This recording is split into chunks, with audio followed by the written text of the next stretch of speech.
Good afternoon, everyone. My name is Katie Smoller, and I'm the Director of Educational Programs at the National History Academy. And I'd like to welcome you all here today to our virtual tour series. Today, we have the honor of being joined by a ranger from the Women's Rights National Historical Park in Seneca Falls. For those returning, welcome back. And for new viewers, let me welcome you. This is our recurring virtual tour series where every Wednesday at 4 p.m. Eastern Time Zone, we are going to be highlighting a different defining site in U.S. history, and we get to dive a bit deeper into diverse voices and perspectives to better understand our country's story and help us make a little more sense of the world today. We encourage you to be as interactive as possible, so please don't hesitate to add questions or comments to the chat. We love hearing from you. And a quick mention before we begin, the National History Academy is preparing to launch our summer programs for interested middle and high school students. There's a wide array of programs to register for. For high school students, there will be week-long sessions using the case method curriculum developed by Harvard Business School's Professor David Moss, where students can explore topics such as women's rights, voting rights, the formation of the Constitution, the First National Bank, and much more. And there'll also be 1 to a few day-long workshops, all in collaboration with different historic sites around the country. And for middle school students out there, there are 4 different one-week programs you can register for, covering topics such as innovation, diplomacy, leadership, and more. And I'd love to talk to you more about these wonderful programs, but we have an important presentation to get to now. So if you are interested or know a student who is interested, you can learn more at our website, nationalhistoryacademy.org. And so now it is my pleasure to introduce Ranger Joshua Pelham from the Women's Rights National Historic Park in Seneca Falls.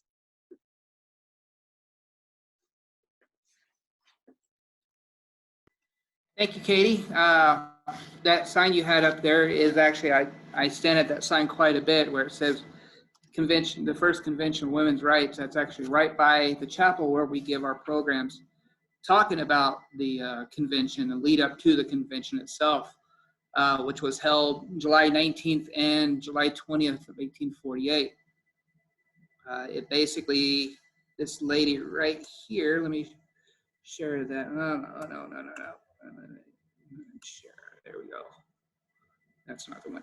But her name was Elizabeth Cady Stanton, born actually just north of here, outside of Albany in 1815, to a very strict family. Though her father was a judge and lawyer, and at a young age, she would go and listen to her father and hear these cases when women come in and say, oh, my husband passed away and all this and that, what's going to happen to my children, what's going to happen to my house.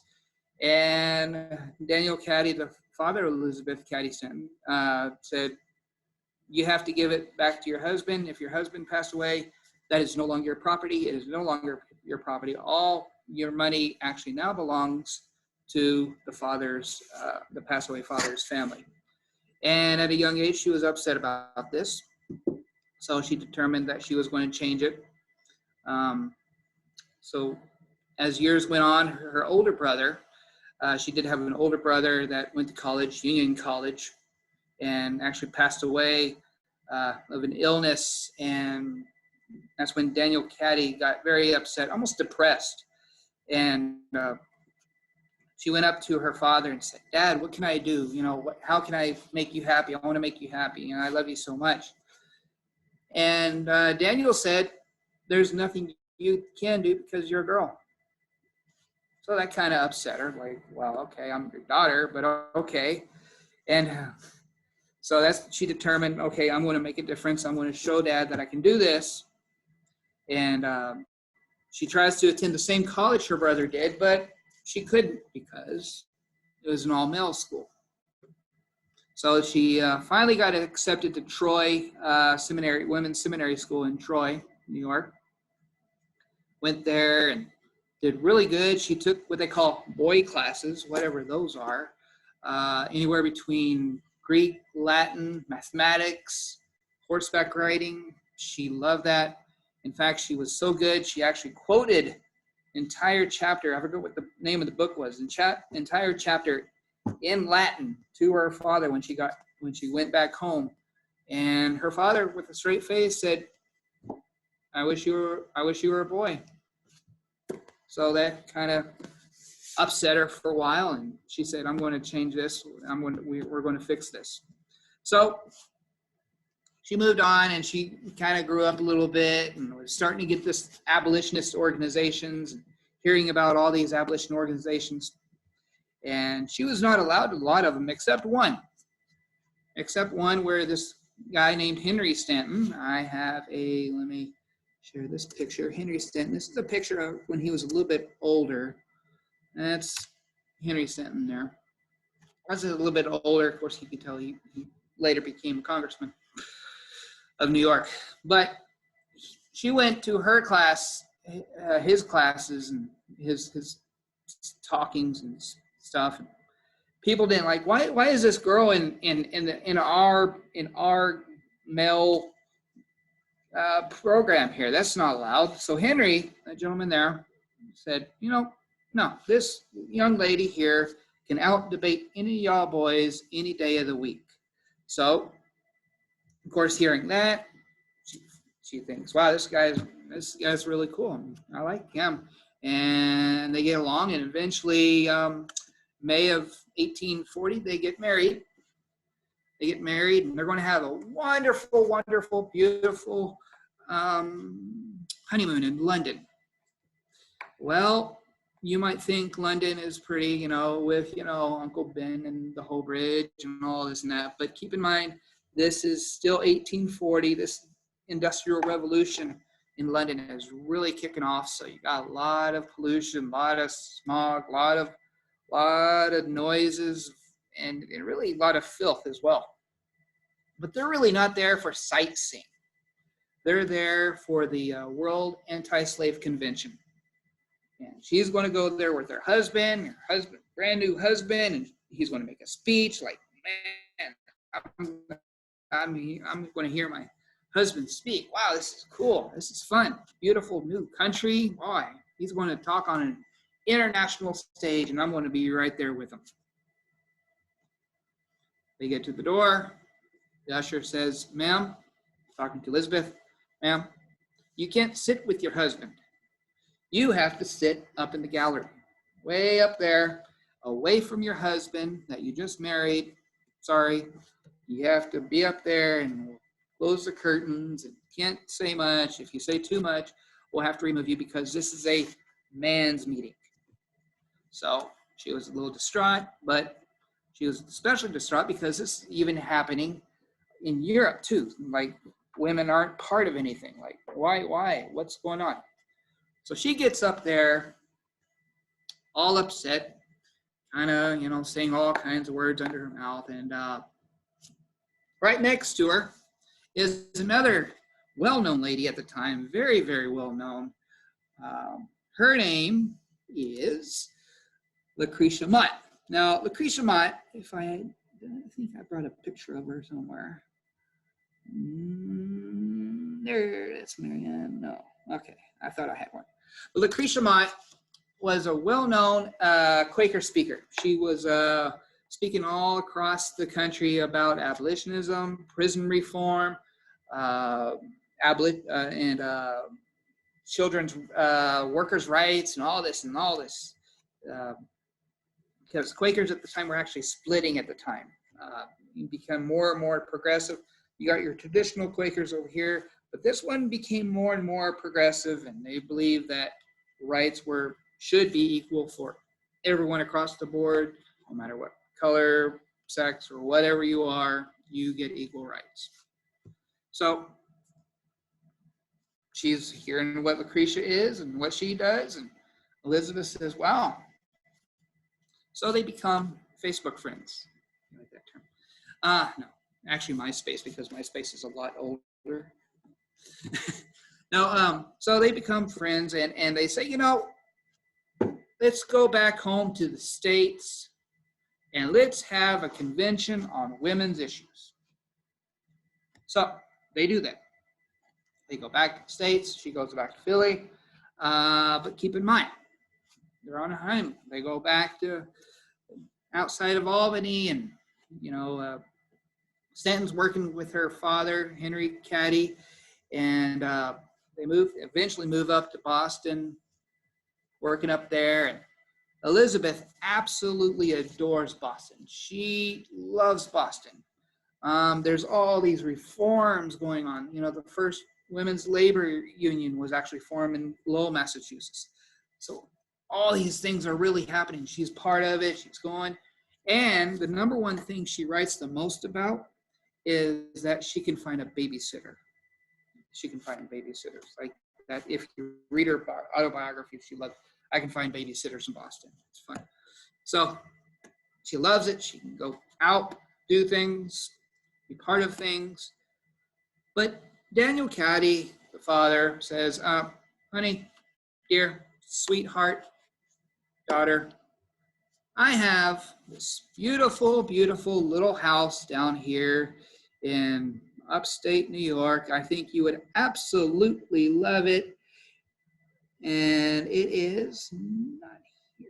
Why is it not? Oh, wow. Oh, wow. It's a beautiful little, all my screens aren't showing for some reason, but it's a beautiful little white house. Beautiful little white house, and right up, sitting up on top of a hill in Seneca Falls, really pretty. Why don't you and your husband move there with your family and be quiet? Now, I'm married, and I know this for a fact that you do not. And actually, I have a teenage daughter, and I can't tell her to be quiet either. So she moves here, and actually Henry is actually stuck up in Boston. He has to do some closing businesses and stuff like that. But she moves down here in beautiful little Seneca Falls. Population at the time, roughly 4,000 people. But Seneca Falls right now is growing. Daniel Caddy didn't really know this. He kind of knew, but he didn't know to the extreme that Seneca Falls had all these huge mills being built. They had the railroad coming in. By 1841, the railroad was there. The Erie Canal, shipping things in and out, was coming through Seneca Falls. So all this industrial stuff was coming into this small, little, quaint farming town. So it was kind of in the midst of this beginning of the Industrial Revolution in this small little town. She goes there, really nice, not a lot of people. She goes there, and pretty little house, pretty little area, nothing to do there. And of course, according to her book, she says there's also no babysitters. So, so like, okay. And she goes down to the water one day and meets Jacob Chamberlain. Jacob Chamberlain, one of her very few neighbors in this area of Seneca Falls. And Jacob Chamberlain and Elizabeth talk. They're down there by the water. And Jacob says, you know, I'm part of this organization called the Free Soil Society. The Free Soil Society. Now, you haven't heard of the Free Soil Society? It actually became a political organization. They felt that they should not buy anything made by slave labor. So, and he was part of this abolitionist organization. One little town from here called Waterloo. And he says, you know, I got a friend down there in Waterloo. I would like you to meet her. She's a really, really fascinating person. And I think you would really like her. And let me get that. No, that's not working. Never mind.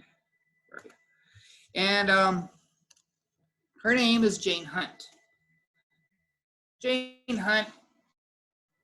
Now, the Hunt family themselves actually, pretty in New York, drive through a little town of Waterloo.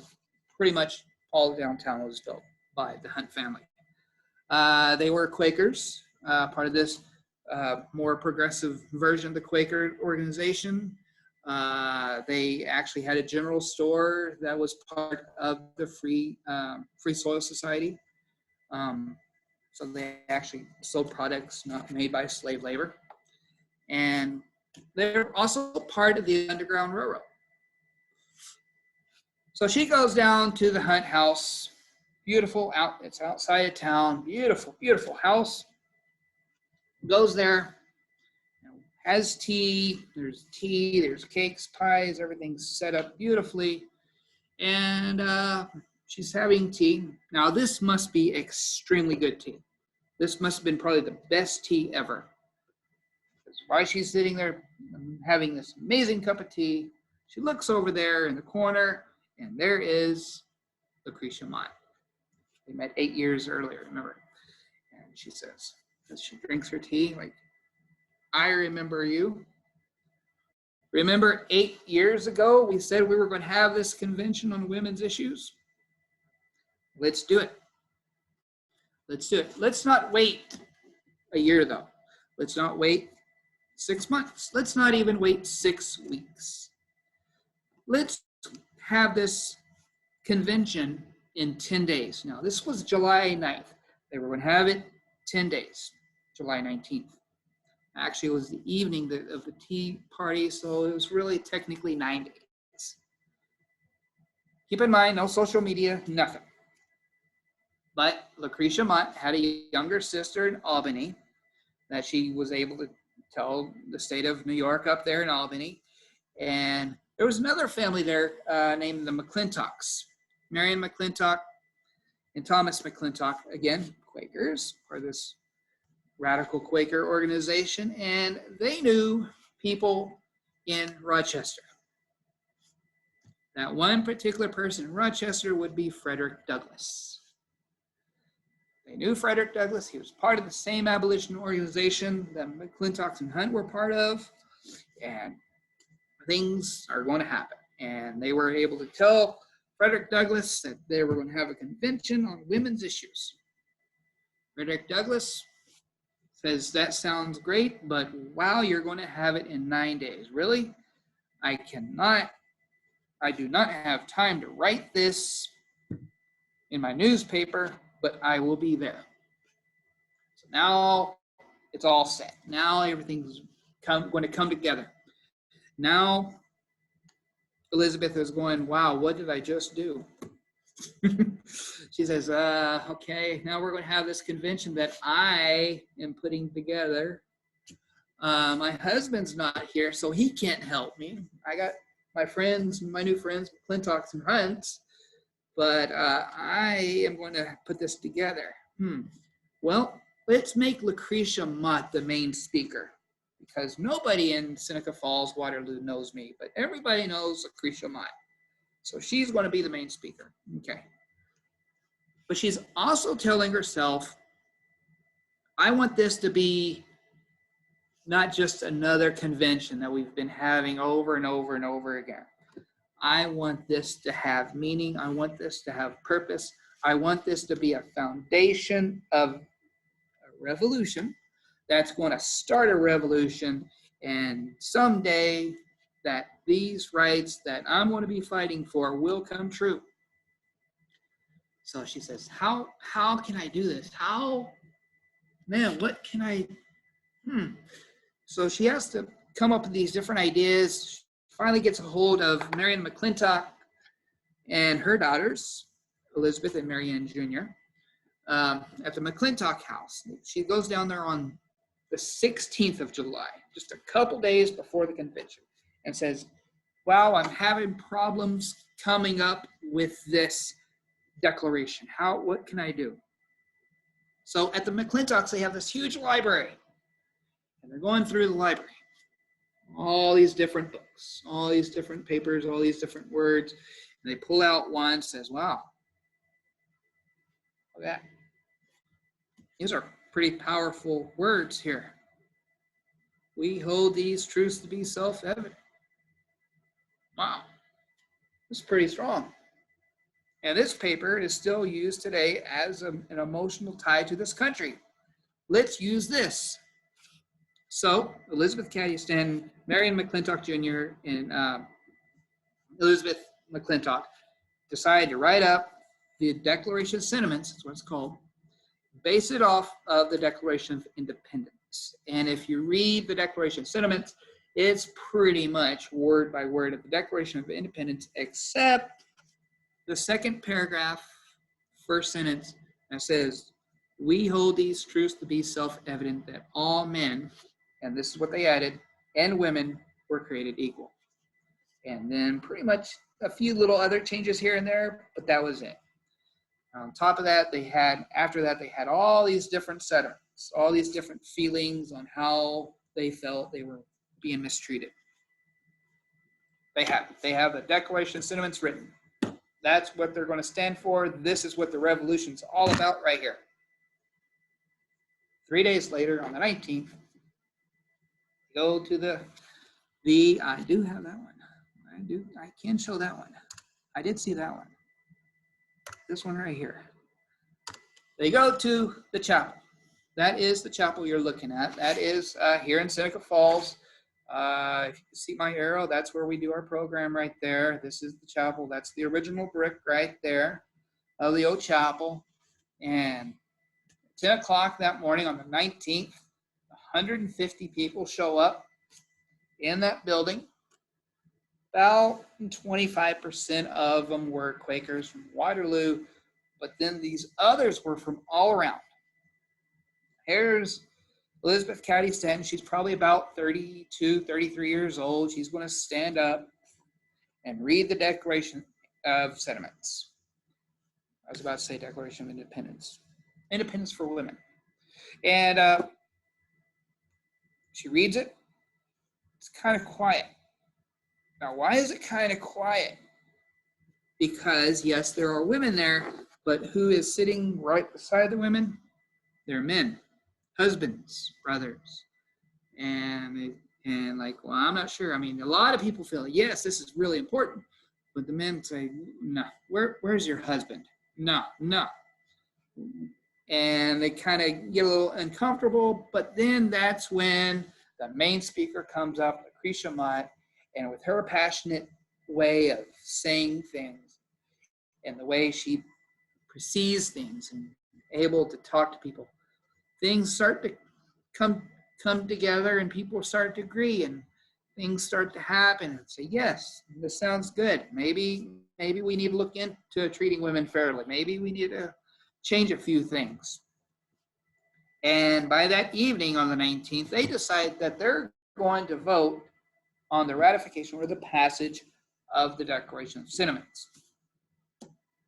19th comes around, the 20th comes around, and they meet again, 150 people. So that's a total of 300 people in that building, and they're going to vote on it. Everything's happening really good except the very first sentiment where it says women are not allowed to be part of the elective franchise. Even Lucretia Mott thought that was a little bit too much. So Lucretia Mott said, I don't think this is a little bit extreme here. I don't know about that. And things where she wasn't sure what was going to happen. So Frederick Douglass stands up. Now keep in mind, it wasn't that long ago that Frederick Douglass was a slave. And he says, you know, I stand here in front of these women, the people here at Seneca Falls and Waterloo. I feel your passion. Elizabeth, I feel your passion. It reminds me of how I felt as a slave, that I did not have these rights as well. And this is great, but ladies and gentlemen, these are just words. The Declaration of Sentiments were just words. That's all they are. And that's all they'll ever be unless you decide to change the government. You're not going to fight the government, number one. But in order to change the government, you have to have the ability to vote. You have to have the ability to vote the people in you like, vote out the people you don't like. You have to have that power. If you don't have that power, these will always remain words and nothing will change. With that, people say, you know, yeah, he's right. All right. So that evening, the Declaration of Sentiments was passed. They had 68 women sign it, and an amazing 32 men signed the Declaration of Sentiments. And 2 weeks later, they go to Rochester. They have another convention. A little bit bigger, not much. But ladies and gentlemen, 2 years after they meet in this small little chapel there, 2 years later, they have the first National Women's Convention in Worcester, Massachusetts. Then as the years went on, more and more women organizations were following up everywhere. In fact, in 1851, that's where we see Susan B. Anthony. Susan B. Anthony meets Elizabeth Cady Stanton in 1851, actually in Seneca Falls, and they become lifelong friends, and they go after the same thing. They fight for the same thing for the rest of their lives. Then, of course, 1860s, we know what happens. There's the slowdown little thing called the Civil War. Then after the Civil War, we actually see a split in the organization, a little bit of split going on. And actually that split remains for a very long time, very long time. In fact, even close up to the ratification, that split is still there. The two different party women organizations, two different women's organizations, still fighting for the same thing, but can't completely agree. But on August 26, 1920, Tennessee became the 36th state to ratify the 19th Amendment, which is the right for women to vote. However, the 19th Amendment had a lot to work on afterwards, because if you read the 19th Amendment, it was only for educated white people, educated white women. So they had to work on that, but the foundation was there for things to completely change and move on from there. But Seneca Falls is where it happened, and not enough credit is given to Elizabeth Cady Stanton, though credit is given to Susan B. Anthony. I completely understand that. And what happened to them, of course, they continued to fight on for the rest of their lives. The chapel actually went through all kinds of changes as well. It went between a theater, a play theater, a movie theater even, auto mechanic shop, actually. It became and last time it was actually used for anything was a laundromat, ironically.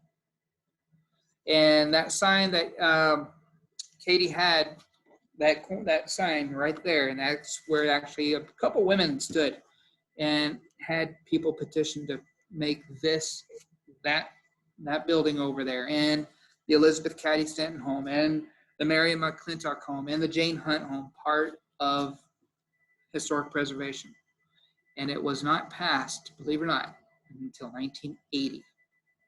But we are part of the National Park Service now, in 1980. Guys, thank you for coming out. Thanks for inviting me to this, and I'll head it to Nicole if she has any questions, or anybody out there. Great, thank you so much. Yeah, we've got a few questions for you today. First of all, just how was the Declaration of Sentiments received around the nation at first, outside of the convention? Well, the Declaration of Sentiments, again, there were those underlying women that did want that felt they wanted that, but it really wasn't taken very well. Like, this is just some radical, young 30-something-year-old lady just saying her piece. You know, it wasn't taken seriously for a while, actually. But the only way to make things serious is keeping at it. Eventually it would. Declaration of Sentiments themselves, nobody, of course, the Stanton family has a copy and all this and that, and we actually sell it. You can find it online and all this and that. But the original Declaration of Sentiments, one took by Frederick Douglass, that ended up, who knows, being actually burned after Frederick Douglass's newspaper burned down. So who knows what happened to one of the originals. Do you know what men signed the Declaration of Sentiments? Well, Frederick Douglass, we know that. Thomas McClintock, Richard Hunt, the guy I was talking about earlier. We had Jacob Chamberlain, and like a lot of these Quaker men actually signed it. I don't know all of them, but it would be actually married men as well signing this and helping out this cause as well. So I'd imagine that was probably fairly rare for men of the times. Did they receive any, you know, pushback in society or any retaliation for being a part of it? Yes, that's actually a very good question. And the story was, once they did sign it, and maybe that's why only 100 people signed it, is because they didn't want that retaliation, because like you're going against the grain here, and just like the whole idea of abolition is, you're going to have friction, you're going to have people disagree with that in not so nice ways.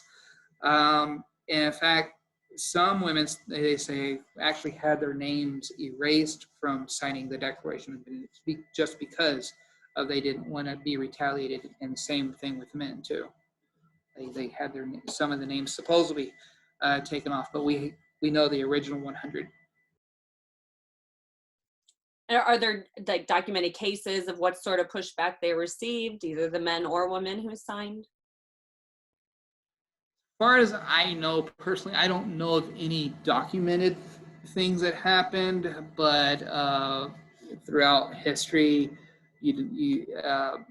women's organizations, they were going to be, rocks are going to be thrown at them, tomatoes are going to be thrown at them, called all kinds of names. So, as for the people here signed them, I don't know what happened to them, what retaliation happened to them, but I'm sure something did. And I know we talked about this a bit beforehand, but is the park currently open for visitors? And if so, what can people all see at your park when they visit?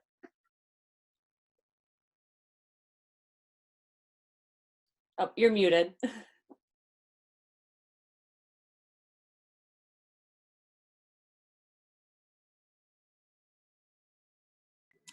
Right now, you can see the Wesleyan Chapel. That's where we have the programs right outside. You can see the Elizabeth Cady Stanton house, where she lived here from 1847 to 1863. You can see the Jane Hunt, Richard Hunt house in Waterloo. You can see the Marianne McClintock house. Now, none of the houses you cannot enter in our visitor center. We are right now currently open on Tuesdays and Thursdays from 10 a.m. to 4 p.m. Eastern time. Yeah, right now we're still not opening the doors inside the houses for tours yet, but hopefully that'll change. Hopefully. Do you work any of the more recent women's rights movement history into the education at your site? And if so, how do you tie it to the story of the Seneca Falls Convention? That's actually a very good question. Yes. As this is the foundation, as this was the first one, we do we focus mostly on 1848, but as we do move on, we can pull up and demonstrate that the connections to Alice Paul and Mary Chapman Catt all originated here, and of course those two women had disagreeing points of view, and that's why they were on two different parallels of the women's organizations. Just like Lucy Stone in 1869 and Susan B. Anthony, they had a disagreement as well. We talk about the separation of the split in starting 1869 when they were fighting over the 15th Amendment, which allowed free black men to vote. Well, the women said, "Well, no, we need to vote." So that's where you get the split in it. That's a very interesting subject we like to talk about, though we have to really be careful on that subject, though. But that's fun. What are some of the rights that these women's children gained as a result of the convention, just one generation removed? Well, let's see.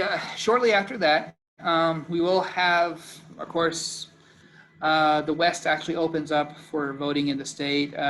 We started to see a little bit later. We started to see counties opening up voting for women for county elections or school board elections. Nothing state, not until much later, 68 or somewhere on there. Um, we see the state allowing for elections. Property, we see women starting to be allowed to own property. Actually, right during this time, 1849-ish, we see New York actually passing the Married Women's Property Act, which allowed married women allowed to have property. And then it kind of died off. Nothing really happened in the 1860s and 70s, of course.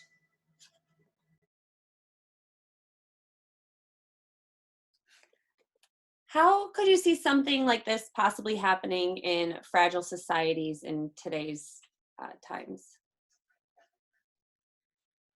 You know, it's interesting because we see the 1840s and 1850s, I think, very fragile as well, with the whole idea of, the South wanting states' rights, just leave us alone. And of course, the slavery issue, the tax issue, the national bank issues. Uh, and of course, we got the immigrant problem, even the 1840s, when more Irish, because people were actually belittling, Irish immigrants, calling them all kinds of names. And we see that happening. And I think that is the recipe for a revolution. You get this unsettledness, and enough unsettledness is going to happen, and something is going to happen to fix the unsettledness to a degree. And it's going to be usually a good thing, usually. Great. And Joshua, I think we'll take one more question if that's all right with you. What's the one thing, when people visit your site, what's the one thing you hope they take away from it the most? We hope they take away that, this no-name lady comes out here to this small little town and pushes this idea. And she created this idea. She had this idea for a long time, but coming up with a convention on women's issues in just 10 days and seeing the effects of it only 2 years later, that anything is possible. It's all about determination. You're going to face some down. You're going to, get ridiculed and all this and that. But it's about self-determination on, if you believe something is right, you fight for it all the way and don't stop. But just understand that it might take 72 years like it did the 19th Amendment too. It's a great lesson. Thank you, Joshua, again, so much for being with us today. Thank you. And I want to thank everyone for joining us today. Be sure to join us back here next week, Wednesday at 4 p.m. as we continue our virtual tour series. And for those high school and middle school students out there interested in more history and civics education opportunities for the summer, be sure to check out our summer programs on our website at thenationalhistoryacademy.org. And everyone have a beautiful rest of your day.